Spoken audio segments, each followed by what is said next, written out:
Bueno, en nombre de la Comisión Guardia Bajo las Estrellas, le damos la bienvenida a todos. Vamos a hoy tratar un tema más específico que lo que hemos venido tratando.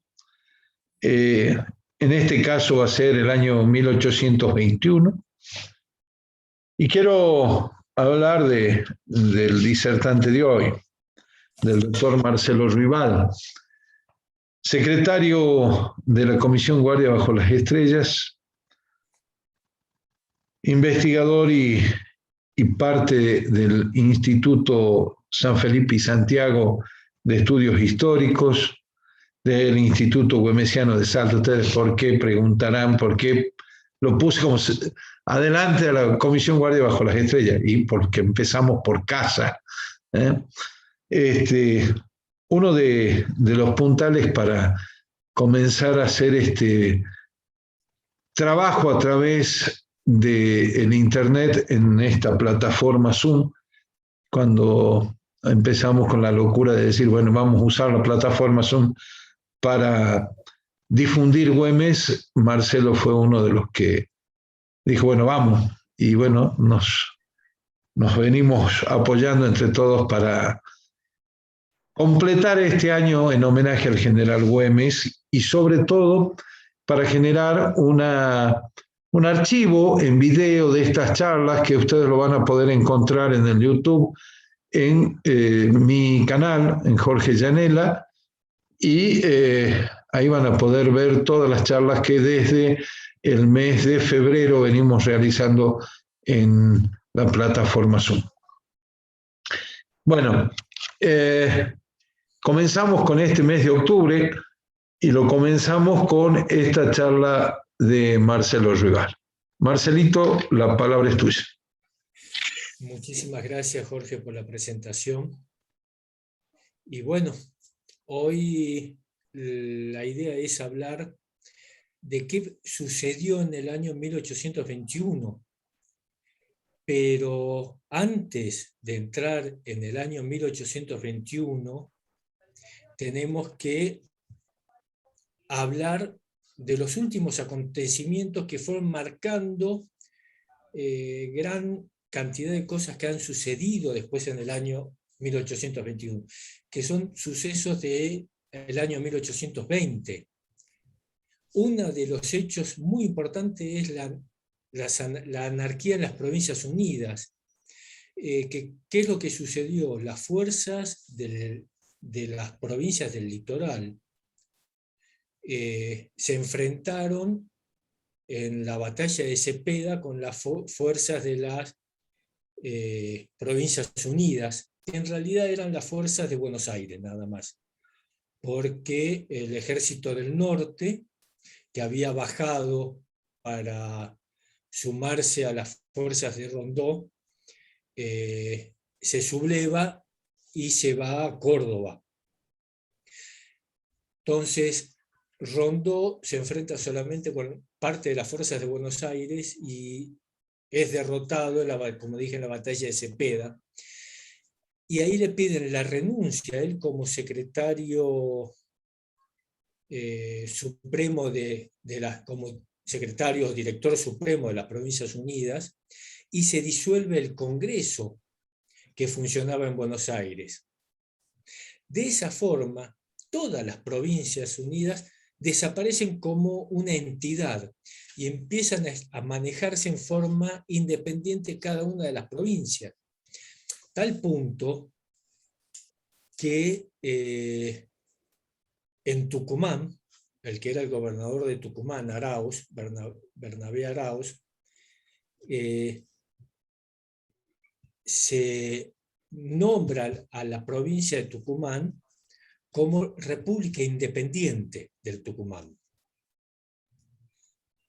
Y bueno, otro de los acontecimientos que sucedió en el año 1820, que también va marcando qué es lo que va a suceder en el 21, es la gran invasión de los realistas a las Provincias Unidas de Sudamérica, dirigidas por Ramírez Orozco. esta invasión se lleva adelante con una fuerza de 7.000 hombres.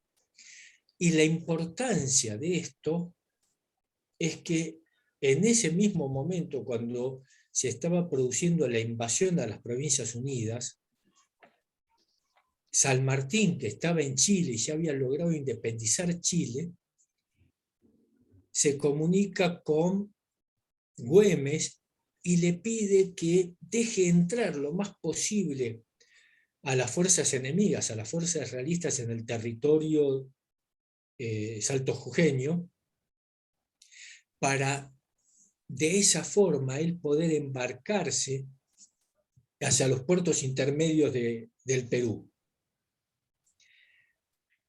Es así como en esa invasión es la primera vez que las fuerzas realistas pueden pasar la ciudad de Salta. Es a tal punto que casi llegan hasta el río Pasaje, hoy actual Juramento, donde ahí Güemes da la orden de que se empiece a combatir al enemigo y se lo empieza a hacer retroceder. San Martín no parte en esos momentos al Perú, lo hace recién a fines de 1820, no por algún problema estratégico, sino porque no tenía la plata para pagarle a las naves que tenían que trasladar a las tropas. Y es así como recién lo hace cerca de fin de año de 1820. San Martín se dirige a Güemes después de la gran derrota que Güemes le da a las fuerzas de Orozco y lo nombra general en jefe del Ejército de Observación del Perú.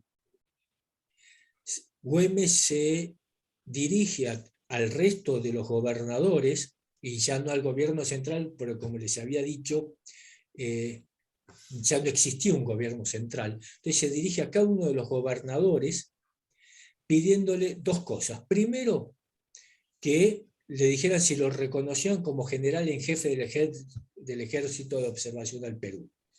Y segundo, que le mandaran auxilios, tanto armamento, ganado, y tropas, todo el apoyo que le podían enviar para armar este ejército de observación. Todos los gobernadores lo reconocen a Güemes como general en jefe del ejército de observación, pero la gran mayoría le dice que no tenían recursos para apoyar este ejército. Es así como el 17 de agosto de 1820, San Martín le dirige un oficio a O'Higgins, diciéndole que en qué condiciones estaba el ejército de observación y que todo lo que se había invertido para poder crear este ejército había sido sin poner un peso del Estado, del gobierno de Salta, porque las cajas del Estado estaban fundidas, porque hacía 5 años que Salta y Jujuy eran el campo de batalla de la independencia, y que todo lo que se había podido hacer se había logrado solo con el apoyo de los ciudadanos de Salta, que venían combatiendo hacía 5 años, y igual con los aportes de los particulares se pudo conformar este ejército.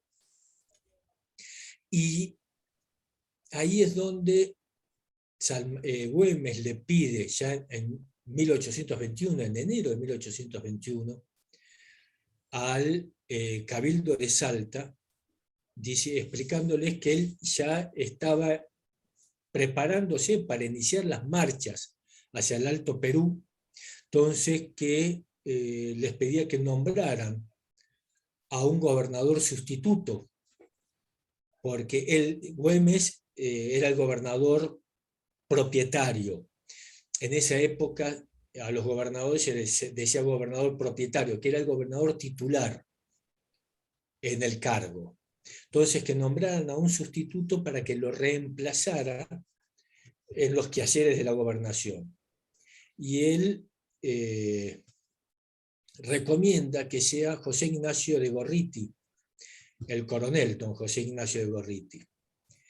El Cabildo llama a los diputados para que se haga la elección y es elegido por unanimidad como gobernador sustituto Gorriti.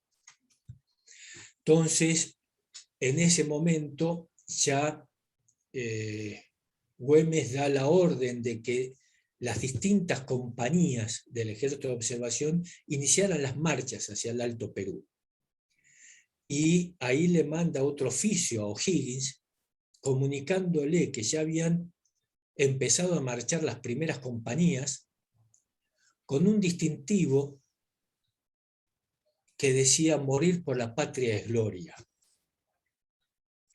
Pero esas marchas tuvieron que ser suspendidas y se tuvo que dar la orden de que pararan en el lugar donde se encontraran, porque Güemes recibe un oficio de Santiago del Estero, que se lo manda a Felipe Ibarra, informándole que el apoyo que le estaba mandando Santiago del Estero, que era una de las muy pocas provincias que estaban mandando refuerzos para el Ejército de Observación al Perú.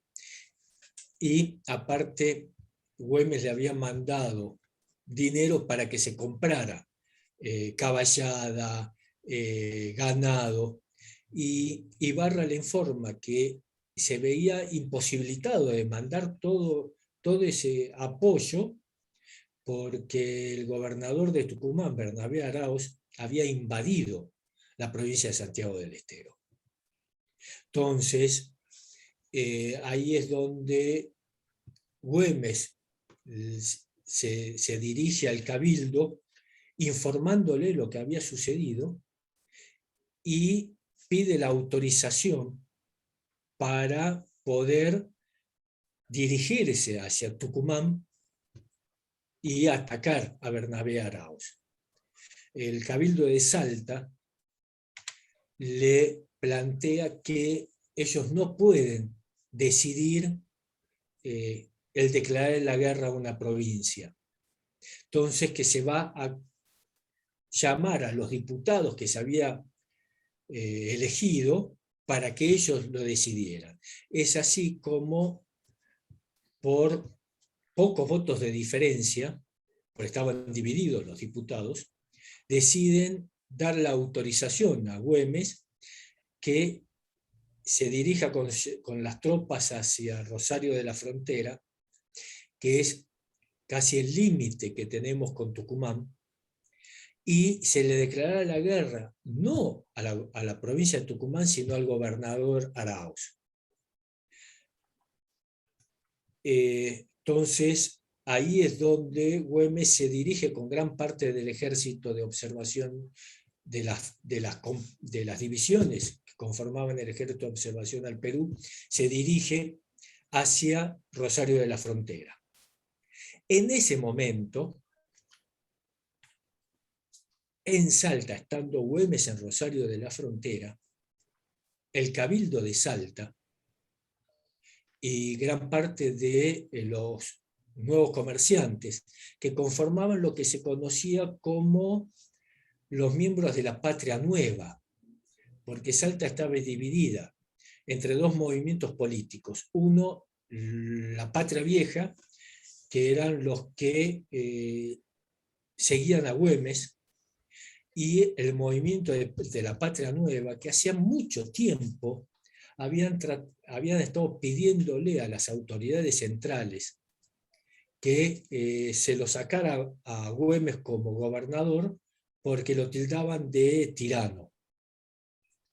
Jamás se le había prestado atención a esas denuncias desde el gobierno central, y ya con la anarquía, el Cabildo de Salta, el 24 de mayo de 1821, hace la revolución que se conoció como la Revolución del Cabildo del Comercio, derrocándolo a Güemes como gobernador titular, como gobernador propietario.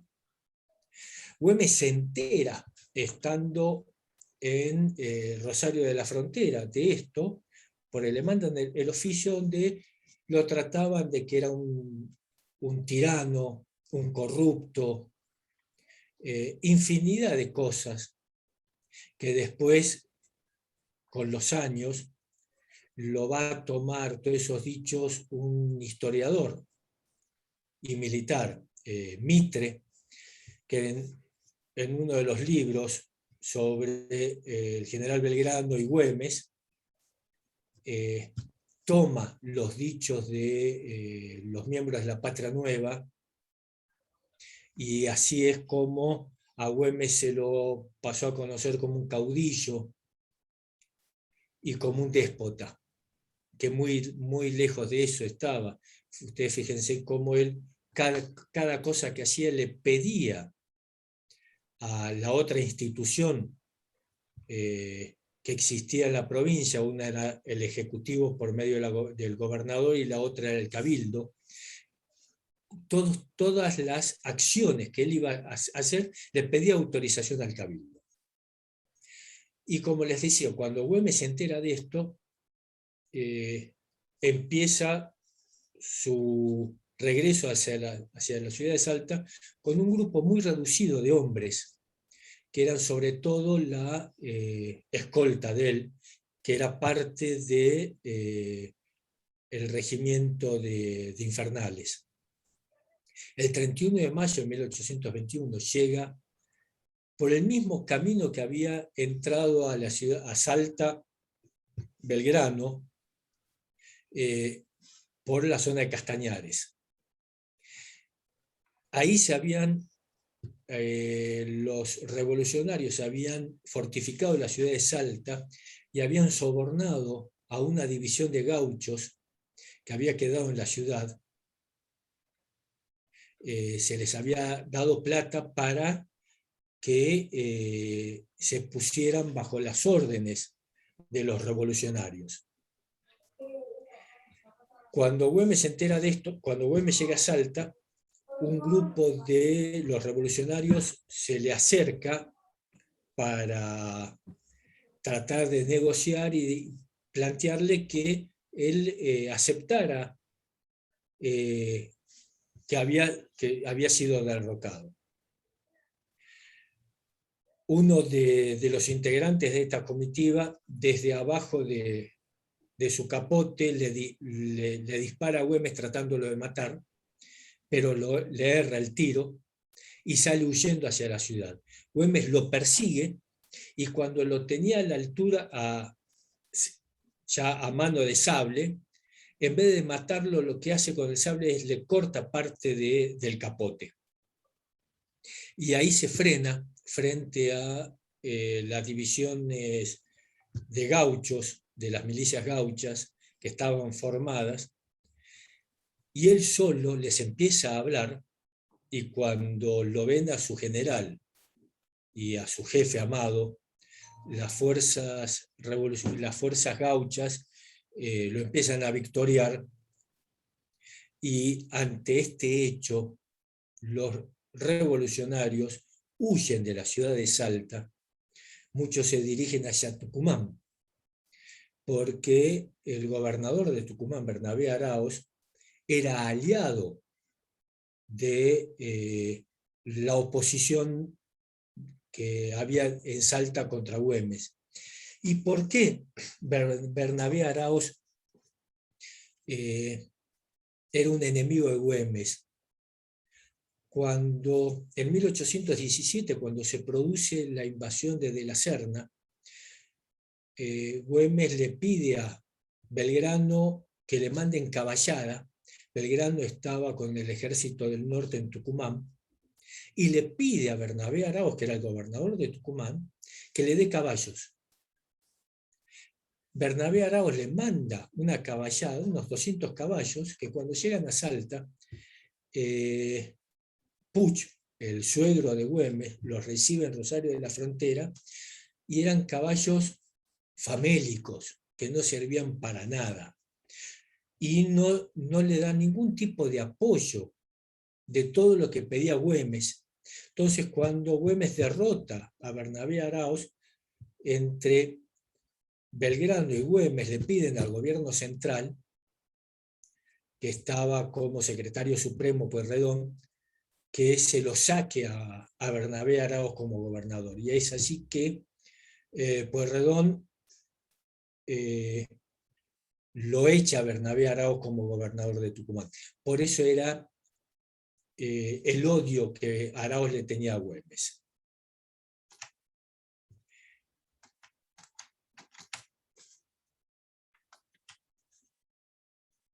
A ver.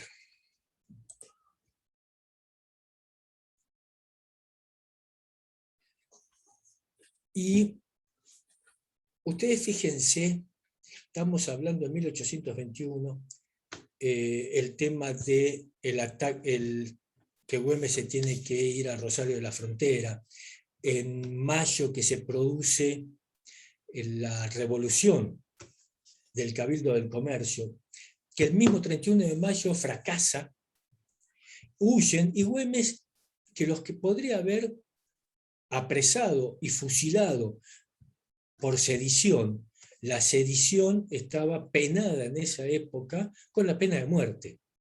Güemes no fusila a nadie. Lo que les exige es que como una multa económica, que era para poder seguir conformando y cubriendo todos los gastos del ejército de observación.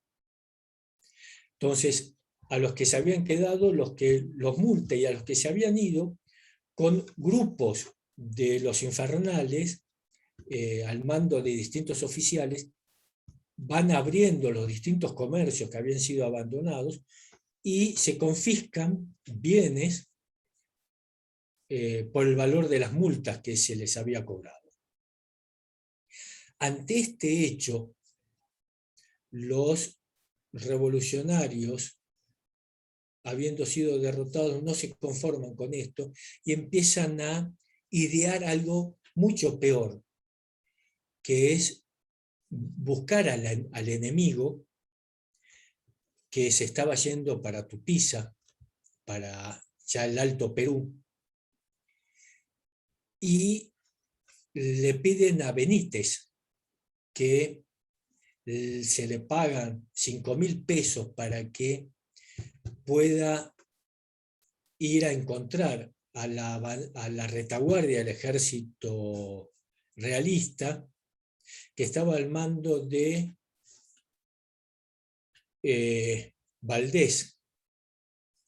Y así es como Pedro Antonio de Olañeta le da la orden a José María Valdés para que con un grupo de la retaguardia vaya con Benítez hacia la ciudad de Salta, que él lo iba a guiar, Benítez los iba a guiar por distintos pasos para que no pudieran ser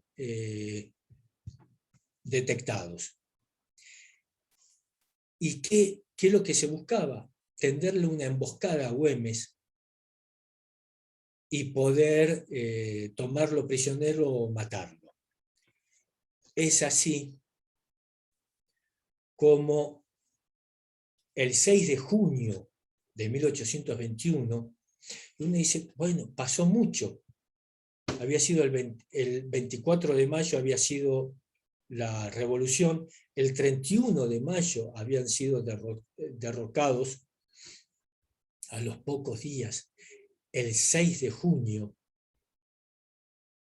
a la noche, llegan los realistas a Salta para tenderle una emboscada al general Güemes.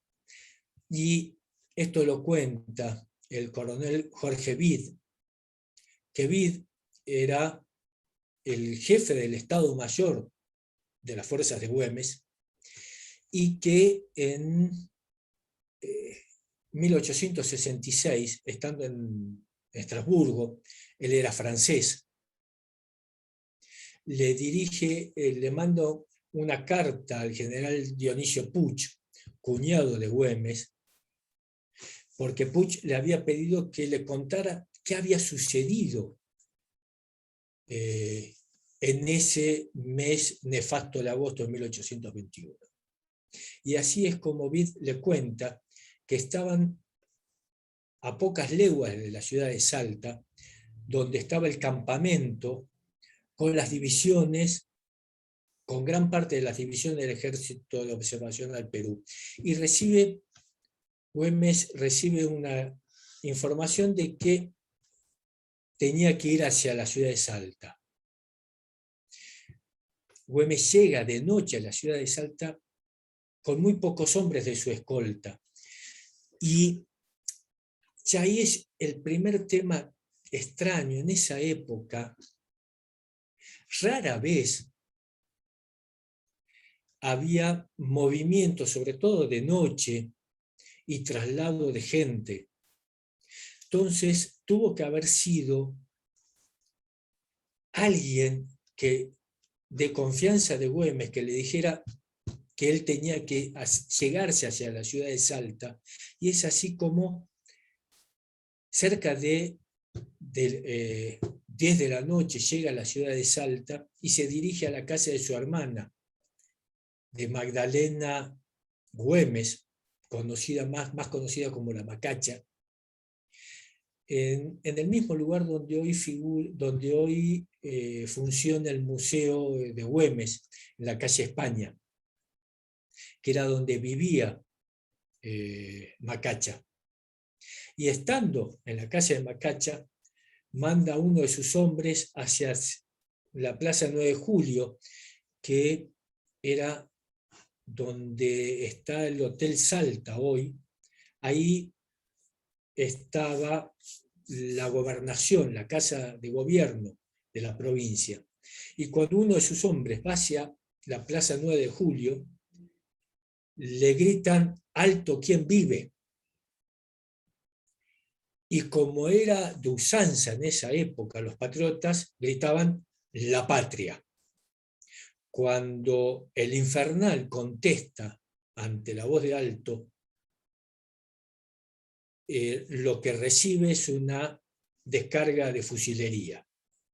Ante este hecho, Güemes piensa que lo primero que piensa es: hay otro intento de revolución, como había sucedido pocos días antes, en el mes de mayo.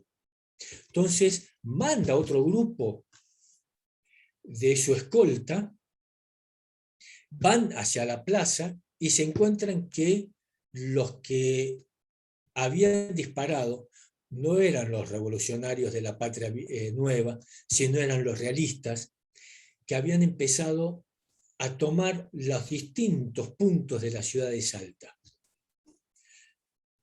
Macacha le plantea a Güemes que se escapara por la puerta del fondo de la casa, la puerta secreta.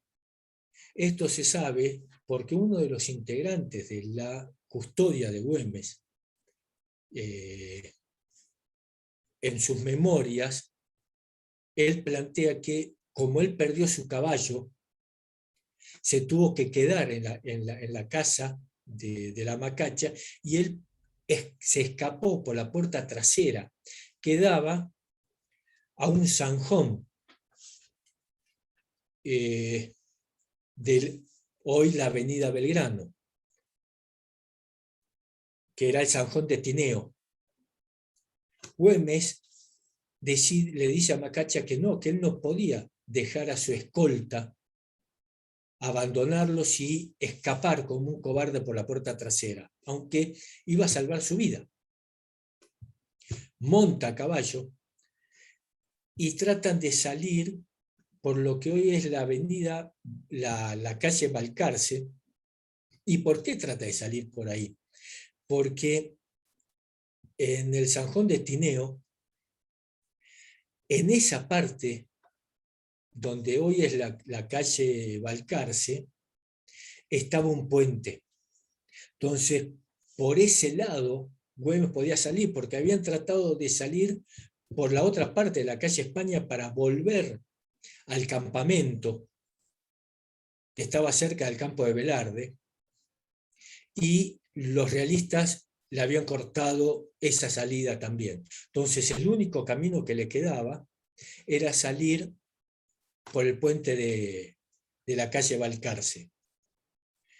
En ese lugar estaba un grupo de infantería de los realistas cortándole el paso. Güemes, cuando ve eso, pone a su caballo al galope y embiste contra el enemigo. Y cuando logra pasar, le hacen otra descarga de fusilería y lo hieren en la nalga izquierda. ¿Y por qué lo hieren en la nalga izquierda? Porque él estaba, cuando uno se sale al galope y va a enfrentar al enemigo, lo que hace es, se pone sobre el cuello del caballo para que si le están disparando, evitar poner su cuerpo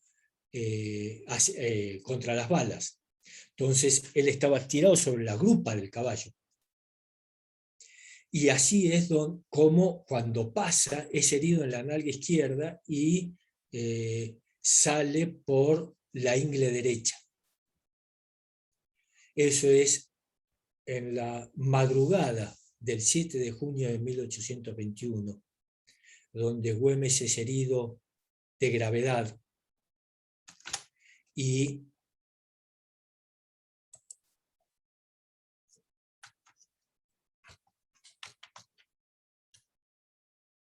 está 10 días de agonía en la cañada de la Horqueta, que está a unos varios kilómetros de la ciudad de Salta, en el medio del monte.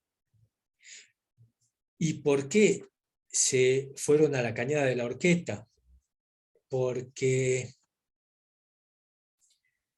ahí había un ojo de agua que estaba en forma permanente, aunque en los meses de sequía, como era en el mes de junio, que era la época de seca, siempre había agua en ese lugar. Entonces ahí están 10 días. Olañeta llega a la ciudad de Salta con el resto del ejército realista, toma la ciudad y es elegido gobernador. Le manda 2 comitivas a Güemes, ofreciéndole sus médicos personales y la atención para poder curarlo. Güemes rechaza a las 2 comitivas y cuando rechaza la última comitiva, lo llama a su jefe del Estado Mayor, al coronel Bid, y le hace jurar sobre la cruz de su espada que él iba a seguir al mando de todas las fuerzas de la provincia de Salta, iba a combatir hasta que no lograra que se fuera el último realista y el último enemigo del suelo salteño. El coronel Bid le promete que va a combatir al enemigo, y es así que después de la muerte de Güemes, el coronel Bid, con el resto de los comandantes de las distintas divisiones, sitian a la ciudad de Salta para derrocar nuevamente, como se había hecho en las otras invasiones. Pero no es relevado del cargo porque cuando los miembros de la Patria Nueva se enteran de la muerte de Güemes, esos conspiradores, los que habían sido los responsables de la traidora emboscada al general, regresan a la ciudad de Salta, y entre ellos regresa José Antonio Fernández Cornejo,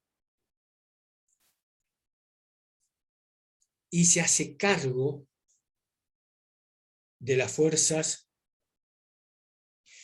gauchas, y le ordena al coronel Vid que deponga su mando, y como Antonio Fernández Cornejo era un superior de Vid, y había regresado Fernández Cornejo con Heredia, que era el segundo jefe del ejército del Alto Perú, del ejército de observación del Alto Perú.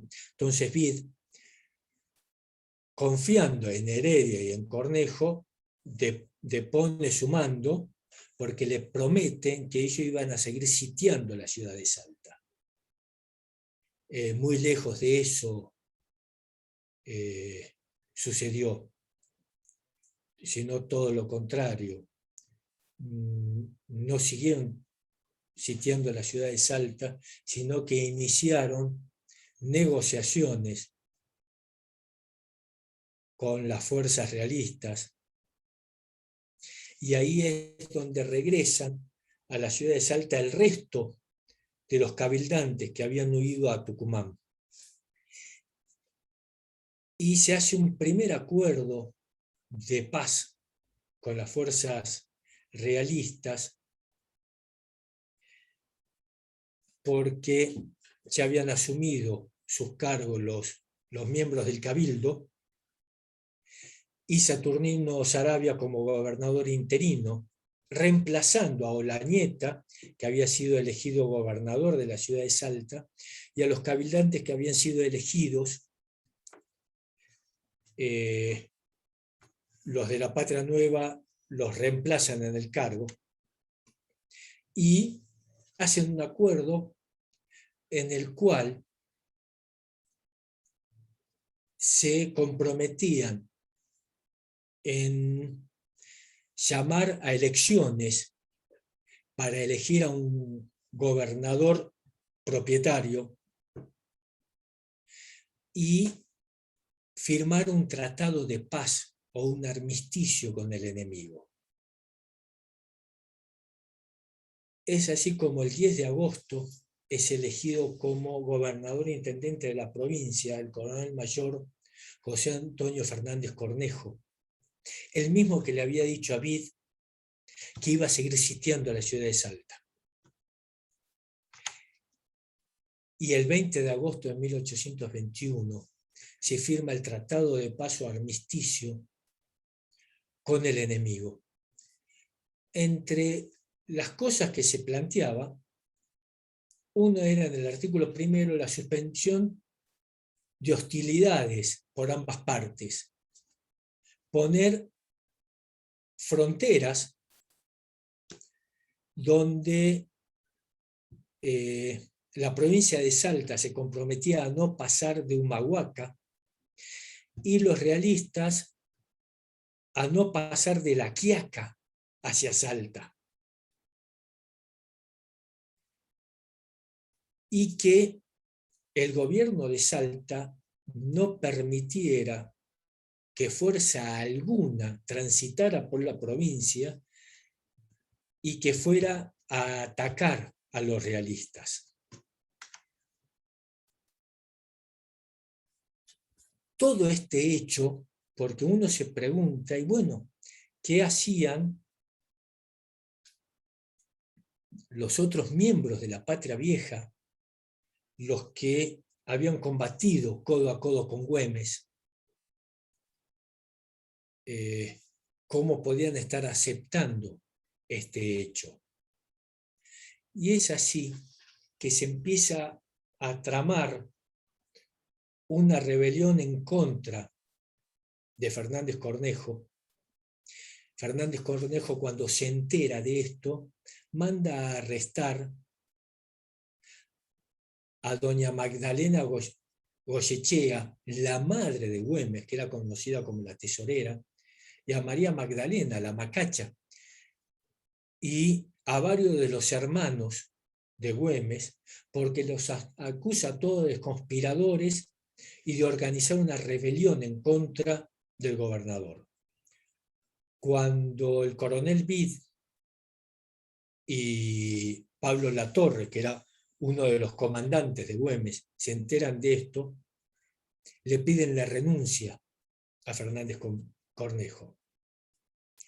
El gobernador de Salta, Fernández Cornejo, las únicas fuerzas que tenía que le eran fieles a él eran las fuerzas que había traído Heredia desde Córdoba al ejército de observación, que eran algunas divisiones del regimiento de dragones, que estaban acampadas en la ciudad de Salta. Este regimiento de dragones, que no se les estaba pagando sus sueldos, en realidad se habían convertido en mercenarios. Y en vez de apoyar al gobernador, son los que se levantan en armas y hacen saqueos en distintos puntos de la ciudad, que son estos miembros del ejército del regimiento de dragones, y no las fuerzas comandadas por Bid y Latorre.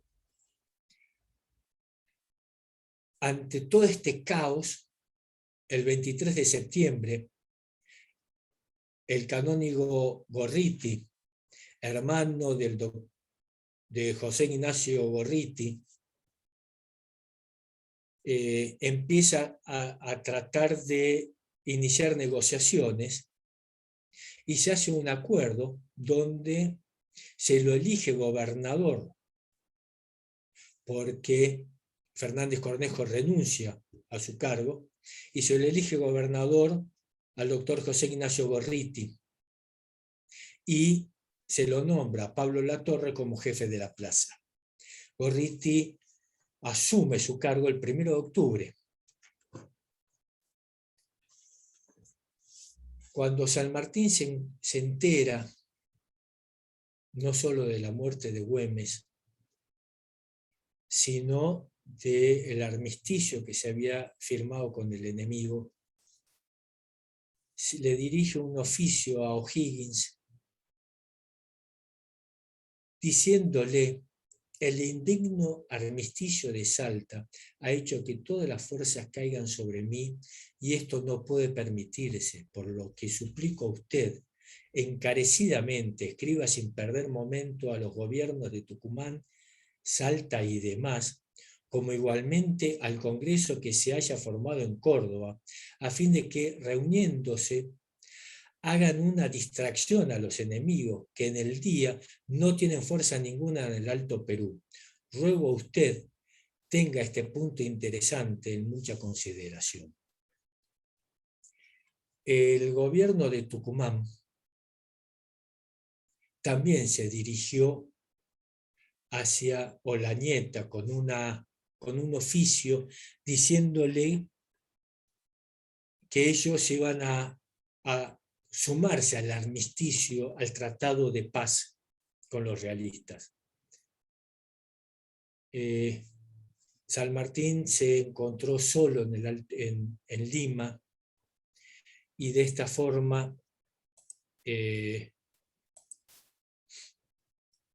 es que los realistas pudieron, con las fuerzas que comandaba Olañeta, llegar a Lima, y él se vio sitiado. Y así es como después se hace el abrazo de Bolívar y San Martín, donde Bolívar le dice a San Martín que no podía haber dos generales, entonces uno se tenía que ir. Y el que se tuvo que ir fue San Martín, porque al haber sido muerto Güemes, se había interrumpido el último paso que había diseñado San Martín, que era las fuerzas comandadas por Güemes liberaban el Alto Perú y se sumaban con él en la ciudad de Lima, y así juntos podían después liberar el resto de América.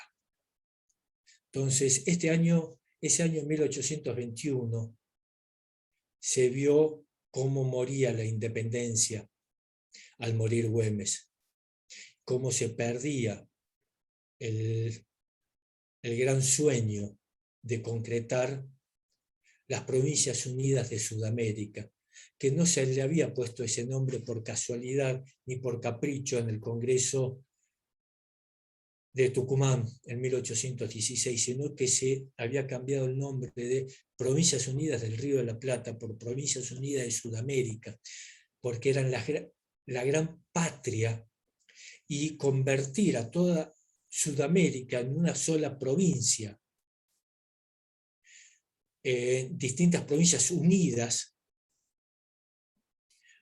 como lo querían San Martín, Belgrano y Güemes, que habían planteado en ese Congreso de Tucumán, que se eligiera un representante del Inca como rey, y se creara una monarquía constitucional con el monarca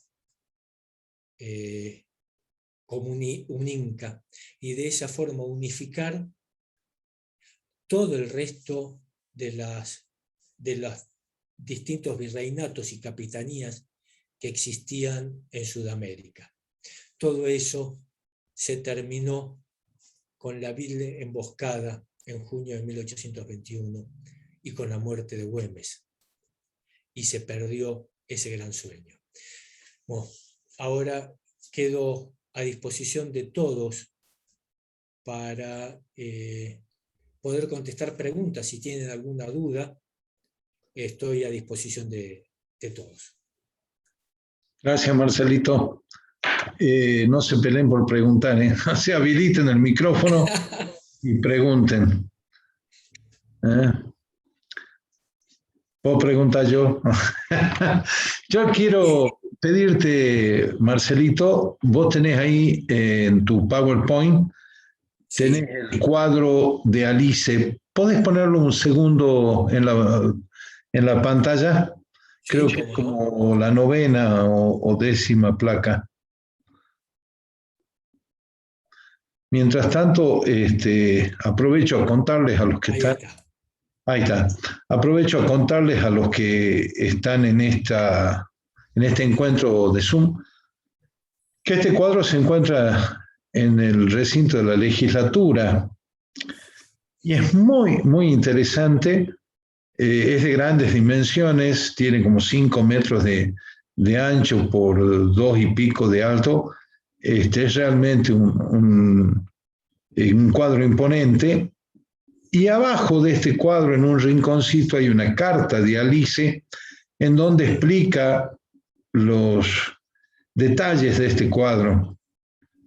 Y yo no sé si ven mi mouse. Decime, Marcelo, por favor, si se ve. Porque el que está compartiendo pantalla sos vos, así que no creo que se vea. Se ve. Bueno, indícame ahí las sombras que se están yendo, por favor, Marcelito. No, más hay esas. En esa carta Alice dice que esos son los representantes del rey que han ido a ofrecerle a Güemes atención médica si dejaba de pelear y demás, el famoso coronel Zavala. Están ahí 2 sombras que se van. En la derecha del cuadro, viendo hacia la derecha del cuadro, hay un negro con el brazo roto, un negro liberto que viene a ver a su tata Martín. Sobre el hombro izquierdo del general Güemes se ve su caballo, el otro se ve su caballo, y si me permiten, quiero contarles una pequeña historia. Paulino Arroyo fue el historiador que ayudó a la familia Güemes a realizar el Güemes documentado. Paulino Arroyo, en un artículo, describe dos objetos. Uno de ellos es la patena que Güemes llevaba consigo, que es un medallón grande.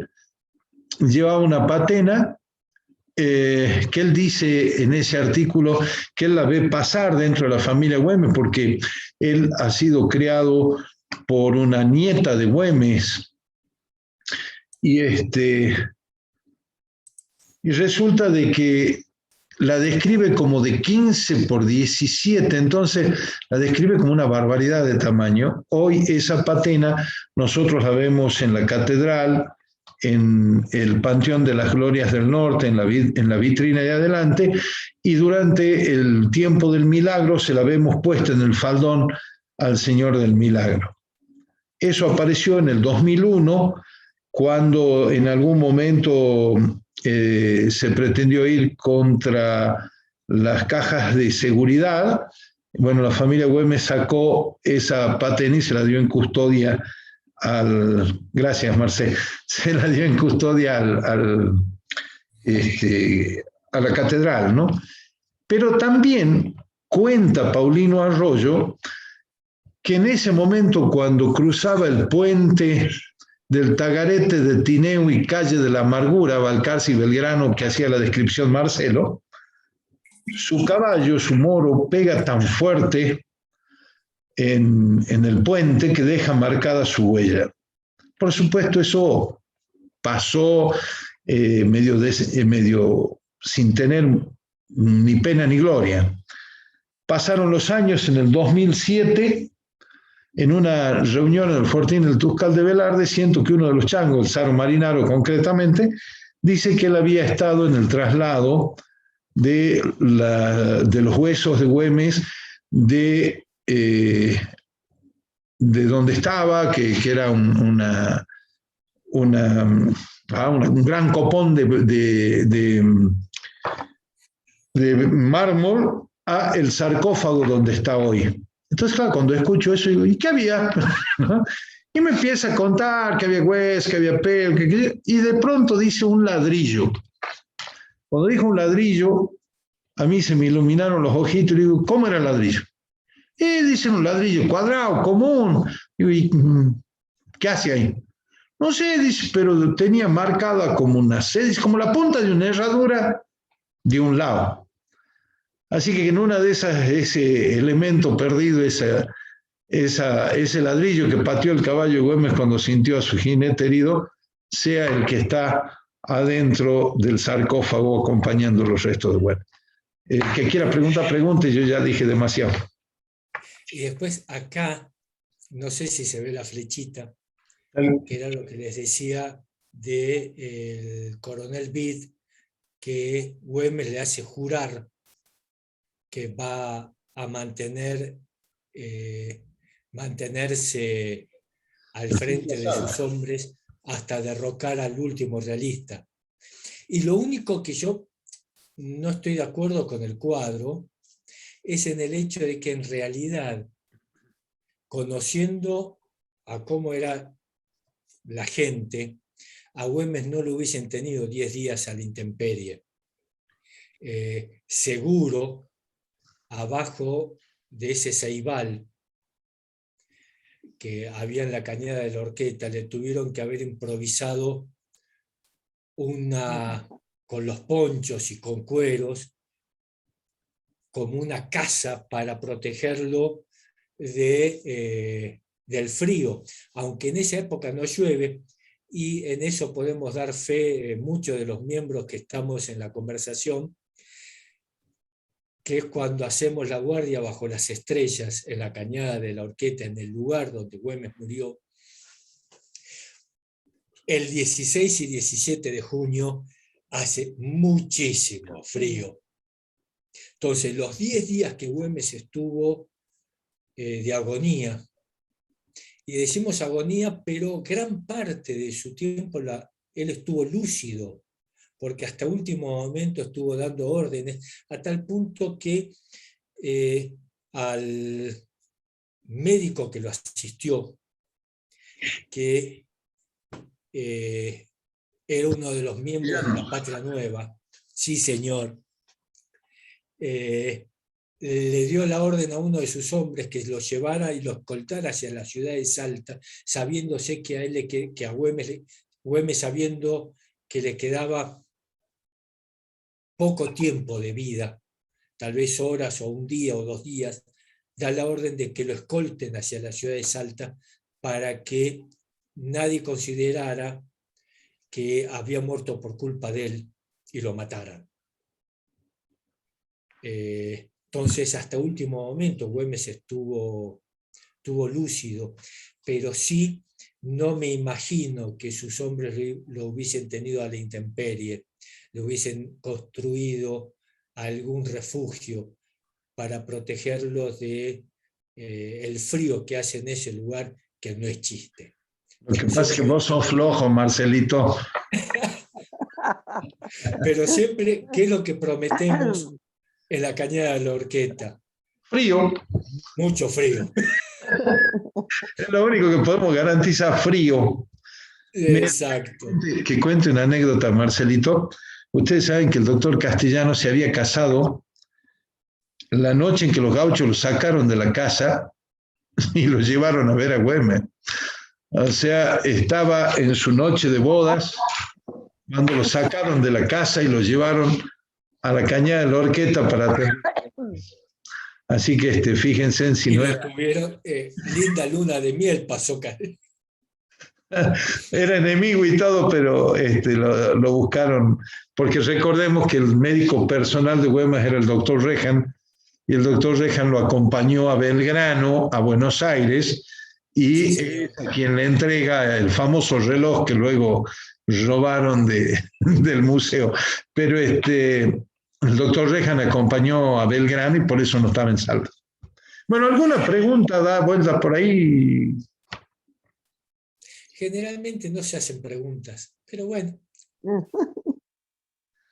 espero que sí les haya gustado a todos, no los haya aburrido con la charla y bueno, haber podido tratar de agregar un granito más de arena para el conocimiento del último año de la vida de uno de los padres de la patria, que fue el que mantuvo viva la independencia, cuando en el resto de América Latina había sucumbido bajo las fuerzas realistas, y el único que mantuvo viva esa tea de independencia fue Güemes con sus fuerzas parando las distintas invasiones del territorio.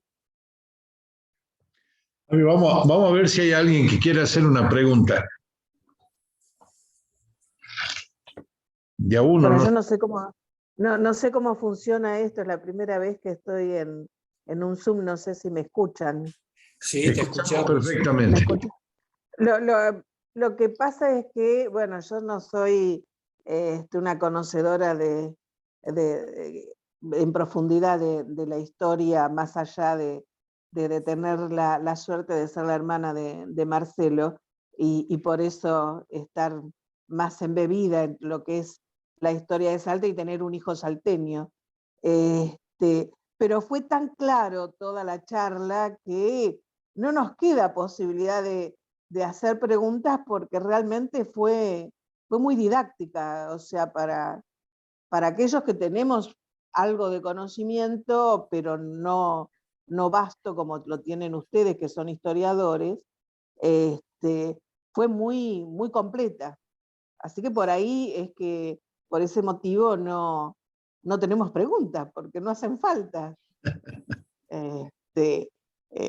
Y las anécdotas y cosas que van agregando los dos, bueno, más todavía, ¿no? Eso del cuadro, que yo lo he visto, el cuadro, y el tema de las sombras, no presté atención en el momento que lo vi. Sí coincido con Marcelo, que evidentemente, aunque sea un refugio precario y todo, tipo carpa, tienen que haber hecho para protegerlo del frío. Es cierto que, no sé en la Horqueta porque nunca estuve, pero en Salta en junio hace mucho frío. Así que bueno, felicitarlos es la primera vez que hago un Zoom. Tardé, después se me fue, pero logré escuchar todo, así que felicitarlos por esta posibilidad de, tan lejos como estoy yo, a 2000 kilómetros de Salta, disfrutar un pedacito de mi tierra, porque lo fue durante muchos años, y tuve el privilegio de que un hijo mío naciera ahí y casarme en Salta. Entonces, realmente es un gusto, un placer escuchar todas estas historias. Muchísimas gracias, hermanita querida. Alguien, gracias Cristina por las opiniones, pero bueno, ¿alguien quiere alguna otra? Ahí Oscar abrió el micrófono. Oscar, ¿querés decir algo? Que siempre cumplen con lo del frío en la cañada de la Horqueta. La promesa esa es la única que realmente se cumple todos los años. Y es la que acuerda muchos. Hay frío. Y mientras nos dé el cuero, seguiremos yendo cada madrugada a estar ahí. Bueno, liberemos a la gente, no la retengamos más. Y desde el que se quiere ir. Permanente, Guardia Bajo las Estrellas, un agradecimiento a todos que han participado. Como dijo Jorge, que es el vicepresidente de la comisión, y él tuvo la idea de contratar y pagó el servicio del Zoom, cosa que el resto, en la provincia de Salta, el gobierno de la provincia dijo que no tenía plata para contratar un Zoom, y desde la Guardia nos pusimos ese reto de decir, todos los primeros miércoles, primero y tercer miércoles de cada mes hasta fin de año, íbamos a estar dando charlas para difundir la gesta güemesiana. Entonces, bueno, hemos arrancado en enero y gracias a Dios hemos, cada uno de los meses, siempre hay un historiador, sea de la Guardia o de otras instituciones a las cuales invitamos a dar una charla. Y el tercer miércoles del mes está Oscar Agüero para dar una charla muy, muy interesante sobre las yerbas, todos los yuyos que se usaban en esa época y las comidas. ¿No es así, Oscar? Algo de eso va a ser. Específicamente cómo eran los tratamientos precarios en aquella época, porque no habían medicamentos. Ahí Entonces los invitamos a todos a participar de esa, que va a ser, no me cabe la menor duda, va a ser una muy, muy interesante charla.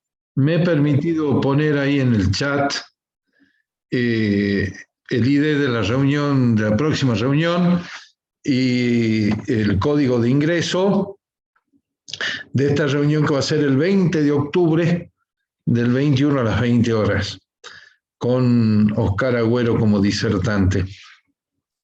Yo le puse como nombre tradiciones porque, bueno, estamos vinculados a eso, a lo que tradicionalmente se usaba para curar y para aliviar los dolores. Me imagino la cantidad de palán que le deben haber puesto al general en sus heridas. Recordemos que ha muerto de una septicemia, cosa que lo mantuvo consciente hasta último momento, ¿no? O sea, al no haber antibióticos ni nada de eso en ese momento, era bastante complejo. Así que bueno, si no hay más preguntas, muchísimas gracias a todos. A vos, Marcelito. A vos, Marcelo. Un abrazo grande a todos, muchas gracias. Sobre todo el tema del año 21, que lo planteó Marcelo como una posibilidad de charla, es porque creemos que el mundo se termina con Güemes. Estamos igual que los porteños que creen que se termina el país en la General Paz. Bueno, nosotros creemos, Marcelito, que ha sido muy buena tu idea de plantear que la cosa seguía y cómo seguían los intereses enemigos dando vuelta, y me permito contarles a los presentes cómo sería de importante la figura de Güemes en la época donde no teníamos redes sociales, ni televisión, ni radio, ni nada que fuera muy pronto en comunicarse, y que José María Páez, un lugarteniente de Bolívar en Venezuela, dice que la muerte de Güemes atrasa la independencia americana 3 o 4 años, y estaba en la absoluta verdad. Bueno, si no hay más preguntas, llegamos hasta aquí, ¿les parece? Así es. Muchísimas gracias a todos. Muchas gracias. Gracias a Dios vos, los Marcelo. bendiga. Nos encontramos Dios mediante el 20. Y esta charla va a estar en YouTube en estos días, cuando buenísimo. la pueda subir, para que la consulten en el canal mío, Jorge Llanela. Así la pueden bajar y la pueden difundir, que sería muy importante para nosotros. Muchísimas gracias, Dios los bendiga, y nos vemos la próxima. Gracias a ustedes. Gracias. Chao, Jorgito. Chao, hermano, que Dios los bendiga. Gracias, Marcelito. Chao, Un chao. beso a todos. Gracias, Cristina, también, y gracias a los presentes.